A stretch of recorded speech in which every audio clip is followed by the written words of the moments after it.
Terima kasih pemirsa, Anda masih bersama kami di Editorial Media Indonesia. Bang Gauden, sebelum kita berdiskusi Bang, kita coba bertanya dulu kepada anggota Dewan Pembina Perludem yang sudah terhubung lewat saluran telepon, Titi Anggraeni. Mbak Titi, selamat pagi. Selamat pagi Bang Leo, selamat pagi Bang Gauden. Selamat pagi. Selamat pagi, terima kasih Mbak Titi sudah diberi waktu. Mbak, pertanyaan kita nih ternyata tadi saya sempat bilang ke Bang Gauden yang suka mengumpulkan donasi itu ternyata bukan hanya di minimarket pakai kotak begitu ya. Tapi ternyata paslon yang menggugat ke MK itu juga mengumpulkan donasi. Pertanyaannya Mbak, secara hukum ini dilarang atau diperbolehkan Mbak? Secara hukum tidak ada pengaturannya pengumpulan donasi selesai dari pelaksanaan kampanye. Dan tidak ada juga yang melarang. Karena kenapa? Di Undang-Undang Pilkada kita hanya mengatur soal pengelolaan donasi di masa kampanye yang dikenal dengan istilah sumbangan dana kampanye. Nah, selesai masa kampanye itu tidak ada pengaturan soal pengumpulan dana publik untuk kepentingan pilkada. Jadi dia tidak diatur tapi juga tidak dilarang begitu. Nah, itu yang kemudian menjadi ruang kosong di dalam undang-undang pilkada kita. Karena nyatanya kandidat itu masih mengeluarkan uang baik di masa tenang, di hari pemungutan suara, ataupun setelah penetapan hasil ketika perselisihan atau sengketa hasil di Mahkamah Konstitusi. Begitu. Itu berarti kalau tidak melanggar hukum, berarti melanggar apa ya Mbak? Etika atau bagaimana Mbak? Kalau kemudian itu tetap dilakukan? Ya, inilah makanya tadi disebut dengan ruang abu-abu ya. Pada dasarnya kan setiap dana yang dikumpulkan dari publik harus jelas akuntabilitasnya. Karena kenapa? Karena dia mengumpulkan dana publik begitu. Dan kalau kita merujuk ke Undang-Undang Keterbukaan Informasi Publik, dana publik itu dana yang harus bisa diakses informasinya oleh publik. Dia digunakan untuk apa, keperluannya dialokasikan untuk aktivitas apa saja. Nah, tapi masalahnya itu kan tidak diatur, sehingga kalau misalnya kandidatnya nakal nih, dia bisa membangun glorifikasi misalnya bahwa dia sedang melawan kekuatan jahat atau kekuatan besar dan mengumpulkan uang sangat banyak. Bisa saja kemudian akuntabilitasnya tidak disampaikan kepada publik sehingga uang yang dikumpulkan itu juga tidak diketahui oleh publik peruntukan dan penggunaannya untuk apa saja. Gitu. Mbak, ini berarti kan ada kekosongan hukum ya. Apakah tidak sebaiknya ditutup ya dengan perbaikan undang-undang atau apa yang mengatur ini Mbak? Sejak lama sebenarnya Bang Leo kita sudah mengusulkan agar daya jangkau dana kampanye itu tidak hanya di masa kampanye. Karena realitanya uang yang beredar itu bahkan sebelum dan sesudah masa kampanye. Jadi jangan gunakan istilah dana kampanye, tapi langsung saja digunakan dana pemenangan begitu ya, atau dana politik pilkada. Karena ada dana-dana yang sampai hari ini kita tidak bisa jangkau akuntabilitasnya. Contoh, semua kan mengeluh dana saksi mahal ya. Tapi kan tidak pernah ada yang tahu dana saksi itu berapa, didapat dari siapa, dan dikeluarkan seberapa banyak begitu. Nah, ini dana sengketa ini, penggalangan dana publik ini mirip-mirip dengan dana saksi begitu. Jadi ada donasi, tapi kemudian akses publik itu bergantung pada itikat baik si calon. Kalau dia melaporkan kepada publik, kita bisa tahu. Tapi kalau dia tidak melaporkan, ya publik tidak bisa tahu akuntabilitasnya. Ini sejauh ini Mbak Titi, walaupun masih daerah abu-abu, itu masih ada tidak yang mau memberikan donasi itu sebetulnya? Saya yakin masih ada ya, karena di pilkada itu kan bangunan interaksi dan narasinya kadang-kadang melampaui hal-hal yang prosedural ya. Bisa saja dibangunnya ini untuk kepentingan ideologis, mengawal calon yang melawan kecurangan atau untuk mewujudkan menegakkan keadilan begitu kan. Kebanyakan yang dibangun itu adalah karena kandidat tidak punya uang, sementara berperkara perlu uang, maka para pendukung yang sudah memberikan suara itu diharapkan tetap mengawal suaranya sampai ke MK begitu. Wah, berarti masih lama ya kalau kita berharap bahwa siap menang siap kalah itu benar-benar dilaksanakan dengan baik, walaupun dalam kondisi yang sistemnya sudah dijalankan dengan benar. Masih susah ya Mbak Titi ya? pergi ke Mahkamah Konstitusi itu jalur legal, Bang Leo. Jadi memang itu yang harus ditempuh. Sepanjang dia tidak memprovokasi publik untuk melakukan tindakan kekerasan atau memicu konflik, justru itulah langkah hukum yang memang bisa ditempuh secara sah. Tetapi kalau memang kalah ya harus legowo. Tetapi kalau punya bukti itu yang harus dibuktikan. Kadang-kadang kan yang jadi problem tidak punya bukti tapi ngotot pergi ke Mahkamah Konstitusi. Itu yang jadi masalah kita. Baik, ya kita harapkan ada nanti langkah yang mungkin diinisiasi Mbak Titi dan kawan-kawan untuk menutup celah hukum ini ya. Mbak Titi terima kasih sudah mencerahkan kami pagi ini. Selamat pagi Mbak Titi. Nah pertanyaannya kan begitu Bang Gaudens, kalau tidak dilarang oleh peraturan kan akhirnya semua orang ya merasa ya bolehlah kita mengumpulkan donasi untuk mengajukan gugatan ke MK karena kalau saya sebagai pasangan yang kalah, kan saya membawakan juga aspirasi dari Bang Gaudens yang kalau misalnya konstituen saya, bagaimana Bang? Kalau undang-undang pilkada mengatur tentang sumbangan yang terkait dengan kampanye.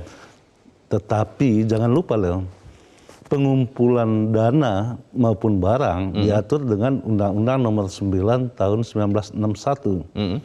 Karena itu setiap pengumpulan dana maupun barang harus mendapat izin dari Kementerian Sosial menurut Undang-Undang Nomor 9 Tahun 1961.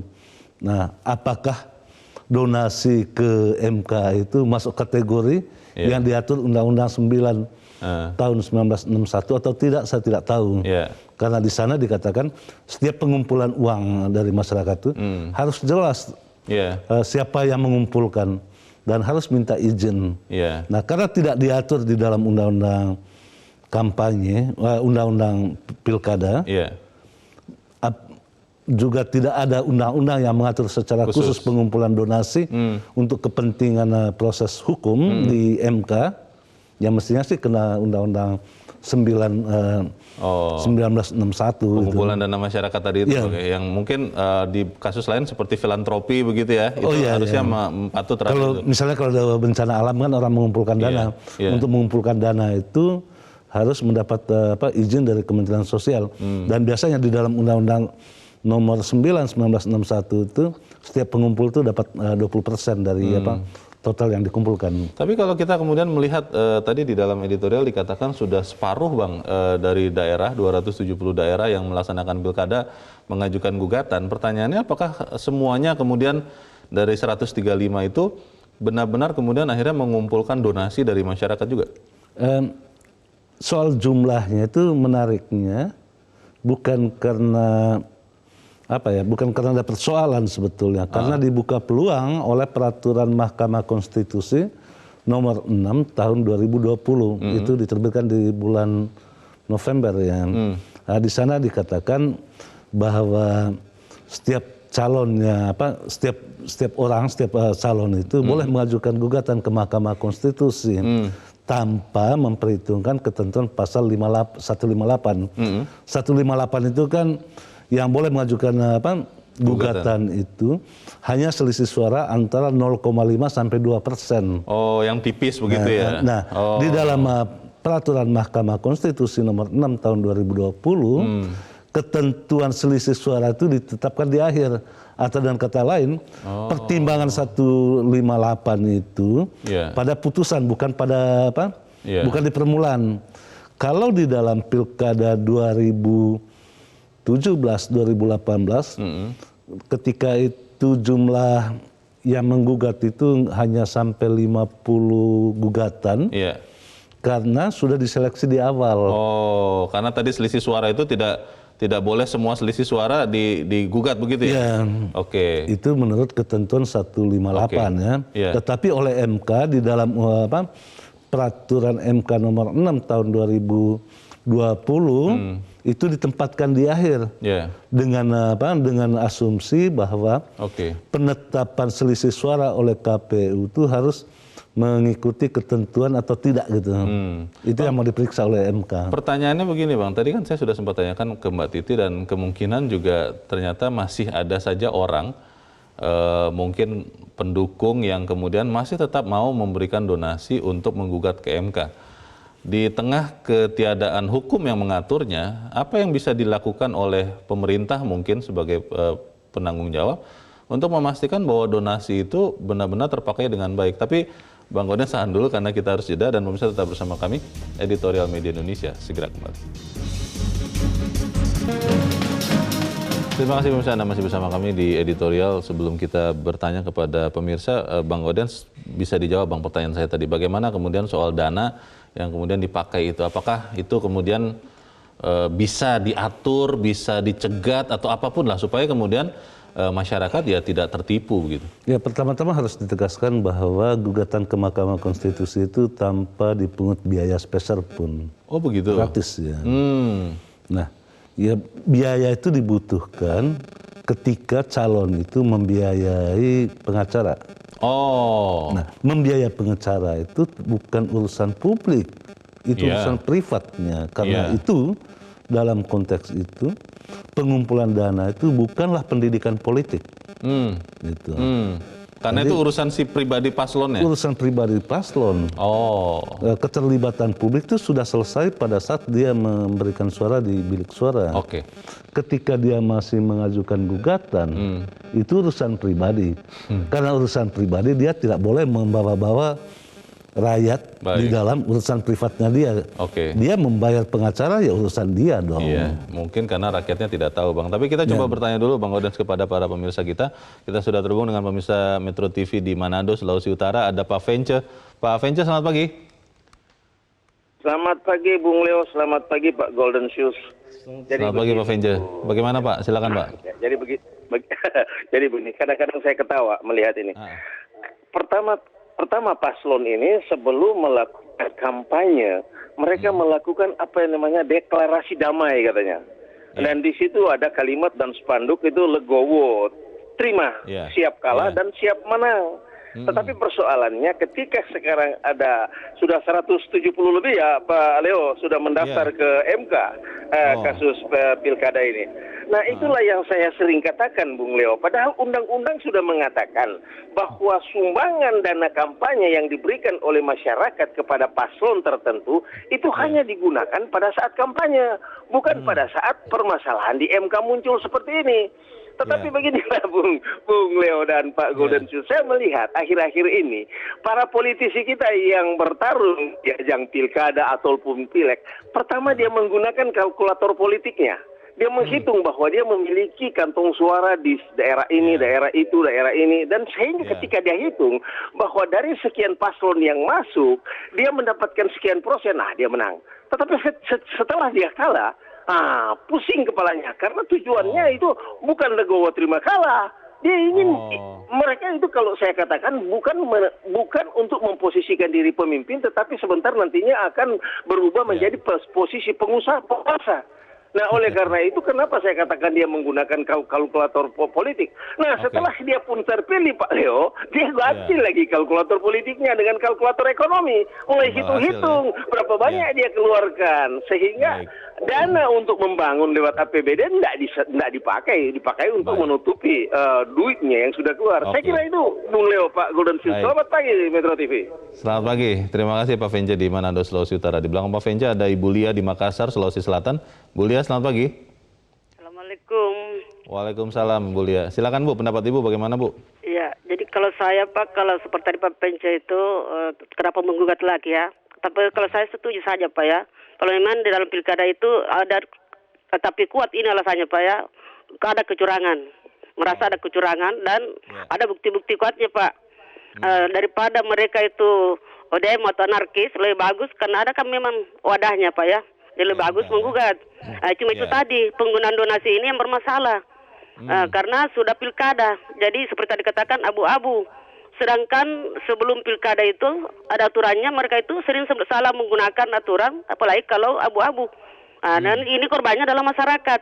Ini yang kasihan masyarakat ini, diperbodoh dan sebagainya. Dan masyarakat itu jelas, begitu ikhlas, bukan ikhlas lagi Pak ya, soalnya dia mengharap. Ya, jadi dia rela mengeluarkan dana, tapi ada harapannya. Nah ini ya, jadi di antara yang ikhlas itu mungkin sedikit perbandingannya daripada yang mengharapkan. Jadi memberikan donasi tapi ada harapannya. Dan inilah yang dimingi-mingi biar rasa yang kalah.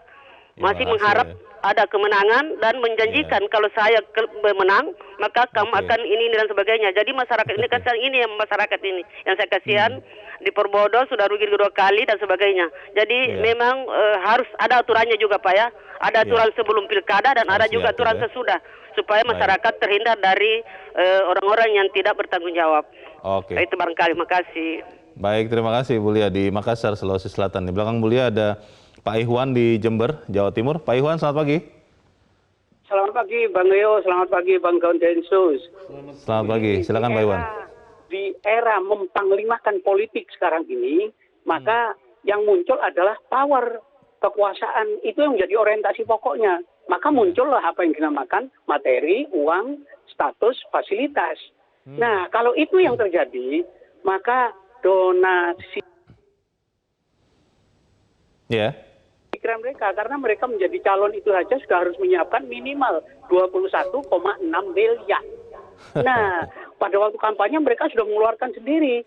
Jadi kalau kemudian sekarang ada kekosongan hukum dari KPU yang menyangkut itu, nah mana mungkin yang namanya gratifikasi itu transparansi dan accountable? Gak mungkin. Itu kan banyak korupsi, buyutnya korupsi. Nah, kalau itu terjadi, maka harus ada segera aturan yang mengatur tentang itu. Sehingga demokrasi cukong ini lalu tidak menjadi makanan harian di telinga rakyat dalam rangka pendidikan politik yang kotor. Saya kira begitu. Terima kasih. Terima kasih Pak Iwan di Jember, Jawa Timur. Selamat pagi Pak. Di belakang Pak Iwan ada Ibu Indra di Cirebon, Jawa Barat. Bu Indra, selamat pagi. Selamat pagi Bung Leo dan Bung Golensus. Selamat pagi. Assalamualaikum warahmatullahi wabarakatuh, Metro TV. Waalaikumsalam. Silakan Bu Indra. Sebagai orang keempat, saya tinggal mengakumulasikan yang tadi 3 itu betul. Tapi Bung Leo, ini semua itu karena si calon ini memang bukan bermental sportif, tapi calo. Kalau Bung Leo mengatakan supaya rakyat jangan tertipu, sekarang nggak bisa. Dari awal saja sudah tertipu. Mencari donasi yang oleh Metro TV juga pernah diangkat itu dalam editorial cari cukong yang tadi dikatakan. Nah, kalau kalah mereka tidak akan legowo. Tadi yang dikatakan oleh Ibu Titi itu kalau idealnya, ini sama sekali tidak. Jadi mereka saya udah kalah, lawan saya harus dibangkrutkan, dikuras, cari-cari. Ya, tadi bumi kan masalah gitu ya, Bu Indra ya? Ya? Politik bumi hangus begitu ya Bu ya? Nah begitu, iya. Nanti kan muncul orang-orang penjual jasa. Nah, padahal sih dari pihak mereka juga ke yang menang. Ini saya tolong nanti pokoknya hitung-hitungan menurut Pak Vence itu harus paling tidak impas gitu. Iya, kehabisan dana itu. Jadi kalau tadi Bung Leor juga mengatakan ini ada kekosongan undang-undang, bagaimana kalau diperbaiki? Nggak bisa. Mereka tetap bisa cari celah-celah untuk jadi calo. Itu mental calonya itu, waduh, bukan main. Begitu, ya. Jadi memang demikianlah yang terjadi. Terima kasih. Assalamualaikum warahmatullahi wabarakatuh. Waalaikumsalam warahmatullahi wabarakatuh. Terima kasih Bu Indra di Cirebon, Jawa Barat. Para pemirsa kita sudah sangat cerdas, Bang. Cuman masalahnya mereka kan tidak punya kekuasaan untuk mengubah hukum atau mengadakan aturan yang mengatur ini. Bagaimana Bang Udin? Ya, memang menjadi calon kepala daerah itu harus kuat mental, juga cukup dana ya. Karena dana itu sangat dibutuhkan. Saya masih ingat pada sekitar pilkada 2010 ya. Ada di salah satu kabupaten di daerah Ponorogo, calonnya kalah, utangnya banyak, kemudian gila. Menjadi gila? Menjadi gila, ya. Dan itu pernah dieditorialkan pada saat itu. Aduh. Maksud saya gini, para calon itu hendaknya tetap merawat akal warasnya, supaya tidak sakit lah gitu ya. Nah, caranya bagaimana? Sebelum pilkada, penyelenggara pilkada itu mendesain ikrar bersama, siap menang, siap kalah. benar bahwa mencari keadilan itu bahwa penyelenggaraan pilkada itu tidak selamanya sesuai aturan perundang-undangan dan mengajukan gugatan ke Mahkamah Konstitusi itu adalah hak untuk mencari keadilan. Nah, tetapi apakah hak untuk mencari keadilan itu yang sudah memasuki wilayah privat harus ditanggung renteng kan biayanya kepada warga. Nah, undang-undang apa yang mengatur itu? Karena kalau pilkada sudah berhenti di pasal 74 tadi, undang-undang kampanye gitu. Berarti mungkin entah mau dibikin baru aturan atau ada amandemen ya terhadap undang-undang yang ada. Tapi kita harus jeda lagi, Bang Godan, dan tetap bersama kami, Editorial Media Indonesia, segera kembali. Terima kasih misalnya masih bersama kami, kita di bagian akhir dari diskusi kita pagi ini. Bang Gaudens, harapannya kan kita berbicara ini ada masukan yang konkret ya. Untuk ke depan itu seperti apa, Bang? Ya, untuk ke depannya para calon itu dari awal tuh membuat perencanaan secara mendetail gitu loh. Jangan membuat perencanaan hanya sampai menang gitu. Oh, sampai hasil diumumkan? Ya, proses final pilkada itu bukan di pada saat di bilik suara itu, bukan pada rapat pleno. Finalnya tetap di Mahkamah Konstitusi. Karena kalau mengajukan gugatan? Kalau mengajukan gugatan. Sepertinya mereka yang kekurangan dana sekarang itu tidak memperhitungkan bahwa pilkada itu sampai ke Mahkamah Konstitusi atau percaya diri, terlalu percaya diri, seakan-akan menang gitu loh. Ternyata rakyat udah nggak percaya lagi. Tapi Bang, dari sisi undang-undangnya atau sisi peraturan perundang-undangan, ini kan ada celah yang tadi Mbak Titi, para pemirsa juga mengatakan, ya ini harus segera ditutup lah, karena jangan sampai di 2024 nanti ada pilkada lagi, hal yang sama terjadi lagi, Bang. Ya kalau saya sih tidak terlalu sependapat ya. Mengapa demikian? Karena tidak ada kaitan dengan politik. Proses di Mahkamah Konstitusi itu ada proses hukum. Sementara yang dikumpulkan dari masyarakat di kampanye itu adalah dana politik. Jadi salah kalau mengatakan bahwa mengumpulkan donasi dari masyarakat itu bagian dari pendidikan politik. Sama sekali bukan. Pendidikan politik itu sudah selesai. Kita memasuki proses hukum. Nah, ketika memasuki proses hukum, itu bagian dari tanggung jawab pribadi si calon dengan partai pendukungnya lah. Itu kan idealnya, Bang. Tapi kan faktanya sekarang kita melihat bahwa hal yang kita sama-sama tahu itu, tapi mungkin masyarakat banyak yang tidak tahu, tetap dijalankan juga, bahwa ketika menggugat ke MK, tetap mengumpulkan uang juga, karena itu tidak dilarang atau tidak diatur di dalam undang-undang. Bagaimana? Ya, ada undang-undang yang mengatur tentang pengumpulan dana. Yang saya sebut tadi, Undang-Undang Nomor 9 tahun 1961. Tetapi memang di sana itu disebutkan bahwa untuk tujuan tertentu ya. Tidak ada tujuan yang untuk ke MK itu tidak disebut di sana itu. Jadi masih harus dieksaminasi itu bisa berlaku apa tidak undang-undang itu kan? Biasanya sih yang diatur di dalam Undang-Undang 961 itu seperti pengumpulan dana untuk fakir miskin. Ada bencana begitu kan. Dan yang minta donasi itu kan pada umumnya yatim piatu yayasan yatim piatu yang minta dana. Ada kotak amal di supermarket misalnya. Ya kira-kira seperti itulah. Nah, pertanyaannya apakah ini jadi sama begitu, Bang, dengan seperti itu masih bisa berlaku juga? Ya, bahwa mengumpulkan dana dari masyarakat itu dibolehkan sepanjang memenuhi Undang-Undang Nomor 9 tahun 1961. Persoalan sekarang ini kan tidak ada undang-undang yang mengatur meminta dana masyarakat untuk ke Mahkamah Konstitusi. Nah, pertanyaannya, apakah itu harus diatur di dalam Undang-Undang Pemilu? Undang-Undang Pemilu itu mestinya berhenti pada proses politiknya. Proses hukumnya tidak bisa diatur lagi di Undang-Undang Pemilu gitu. Tapi berarti selamanya nanti kalau ada orang-orang yang yang dilarang mestinya. Ya itu dia. Dilarangnya di dalam apa berarti di Bang? Yang menggunakan Undang-Undang 1961. Ya, karena itu pengumpulan dana dari masyarakat kan. Yang bisa melakukan itu siapa? Yang bisa menggunakan undang-undang itu? Kementerian Sosial. Yang di dalam Undang-Undang 961 itu ada 3 pihak yang berwenang untuk memberikan izin itu. Yang pertama itu Menteri Sosial, kalau wilayah untuk sewilayah Indonesia. Kalau wilayah pengumpulannya itu hanya wilayah provinsi, yang berwenang itu adalah gubernur, kepala daerah ya. Kalau wilayah kabupaten atau kota, yang berwenang itu adalah bupati, atau wali kota. Itu diatur sangat-sangat jelas di dalam Undang-Undang 961 ya. Iya, pertanyaannya begini Bang, ini kan sebenarnya kembali lagi kepada manusianya ya, kepada paslon yang kemudian menggugat ke MK, betul mengikuti aturan hukum, tapi sayangnya kan masih terus memunguti uang atau menarik uang dari masyarakat. Harapan kita kepada para paslon ini seperti apa Bang Godin? Ya harapannya karena sudah mengumpulkan uang dari masyarakat, pengumpulan uang dari masyarakat itu ada dua syarat mutlak yang harus dipenuhi. Yang pertama itu persyaratan transparansi, yang kedua itu akuntabilitas. Transparansi itu berarti pengumpulan dana itu mestinya diumumkan kepada masyarakat, siapa saja yang sudah mengumpulkan, bahkan di Undang-Undang Pemilu itu sampai kepada penyumbang itu sampai kepada alamatnya itu harus tercatat dengan jelas. Yang kedua tentang akuntabilitas.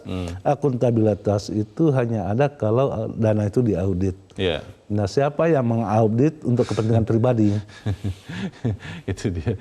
Itu biarlah menjadi pertanyaan yang kemudian kita harapkan dijawab juga oleh para politikus supaya kemudian juga memberikan pendidikan politik yang baik. Begitu ya Bang ya? Betul sekali loh. Harapannya begitu. Bang Godin, terima kasih sudah hadir di tempat ini. Terima kasih loh. Selamat pagi. Pagi. Pemirsa, eloknya pasangan calon atau paslon yang mengajukan gugatan mempersiapkan bukti yang relevan dengan gugatannya. Perselisihan di Mahkamah Konstitusi hanya terkait pembuktian, tidak ada hubungannya dengan banyak atau sedikitnya uang. Mana janji siap menang, siap kalah yang diucapkan sejak awal maju pilkada jika pada akhirnya memobilisasi donasi dari masyarakat untuk membiayai proses hukum tersebut. Mari kita cerdas juga di dalam pendidikan politik. Saya Leonard Samosir, terima kasih Anda sudah menyaksikan. Selamat pagi.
Metro TV, knowledge to elevate.